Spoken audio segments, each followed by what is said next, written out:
इंसानी जिस्म में कान बहुत अहमियत का हामिल है।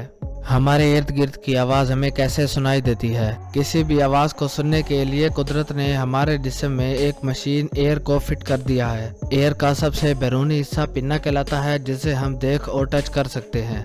पिन्ना का फंक्शन तमाम साउंड वेव्स को कलेक्ट करके ऑडिटरी कनाल में सेंड करना होता है। ऑडिटरी कनाल एक चैनल के तौर पर रोल प्ले करता है। ऑडिटरी कनाल से अगला पार्ट एयर ड्रम होता है। ये एक ट्रांसपेरेंट लेयर होती है जो कि वाइब्रेशंस के लिए ज़्यादा सेंसिटिव होती है।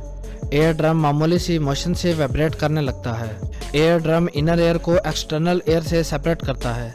इसके बाद कान का मिडल पार्ट आता है। इस पार्ट में 3 छोटी बोन्स होती हैं जिन्हें हम ओसिकल्स कहते हैं। फर्स्ट बोन मैलियस कहलाती है, दूसरी इनकस और तीसरी स्टेप्स कहलाती है। इसके बाद आता है ईयर का इनर पार्ट। यहाँ हमें सेमी सर्कल्स रिंग्स नजर आ रहे हैं जो बॉडी को बैलेंस करने में मदद करते हैं। इन रिंग्स के साथ एक स्नेल शेप स्ट्रक्चर कहलाता है जिसे हम कोक्लिया कहते हैं। इसके बाद आती है ऑडिटरी नर्व जो साउंड वेव्स को ब्रेन तक लेकर जाती है।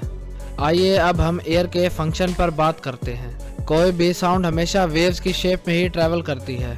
जब भी हम बोलते हैं तो हमारी साउंड वेव्स एयर मॉलिक्यूल्स को मूव करवाती हैं और ऐसे साउंड पिन्ना तक पहुंचती है।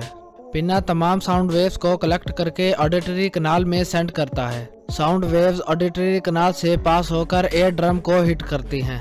एयर ड्रम वाइब्रेशंस के लिए सेंसिटिव होता है। हल्की सी मोशन से ये वाइब्रेट करने लगता है। इसकी वाइब्रेशन से साउंड वेव्स मिडल एयर तक पहुंचती हैं, जहां 3 बोन्स ओसिकल्स होती हैं। एयर ड्रम की वाइब्रेशन से ये ओसिकल्स वाइब्रेट करते हैं और साउंड वेव को इनर एयर में ट्रांसफर करती हैं। इसके अलावा ये साउंड वेव्स को एम्पलीफाई करती हैं। एम्पलीफिकेशन इस वजह से जरूरी होती है क्योंकि इनर पार्ट में लिक्विड होता है। लिक्विड को वाइब्रेट करने के लिए हाई प्रेशर की जरूरत होती है। ओसिकल्स प्रेशर को 20 गुना इंक्रीज कर सकते हैं। इनर एयर में 3 सेमी सर्कल रिंग्स मौजूद होती हैं जो बॉडी को बैलेंस में हेल्प करती हैं। इन रिंग्स के अलावा स्नेल शेप्ड स्ट्रक्चर होता है जिसे कोक्लिया कहा जाता है। साउंड वेव्स टेप को पास करके कोक्लिया को हिट करती हैं। कोक्लिया के अंदर मौजूद लिक्विड वाइब्रेट करने लगता है। कोक्लिया में स्पेशल सेल्स मौजूद होते हैं जो साउंड वेव्स को इलेक्ट्रिकल सिग्नल्स में कन्वर्ट करते हैं। जब तक साउंड वेव्स इलेक्ट्रिकल सिग्नल्स में कन्वर्ट ना हो तब तक हमारे ब्रेन को नहीं पहुंचती और तब तक हम साउंड वेव्स को नहीं सुन सकते।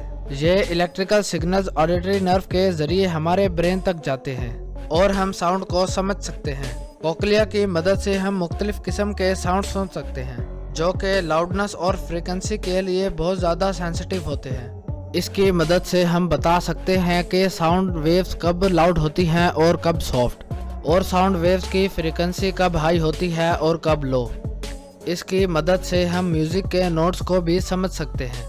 तो उम्मीद करते हैं आज की इस वीडियो से आपने कुछ नया सीखा होगा। इस जाने से पहले हमारे YouTube चैनल को सब्सक्राइब करते जाइए। Thanks for watching.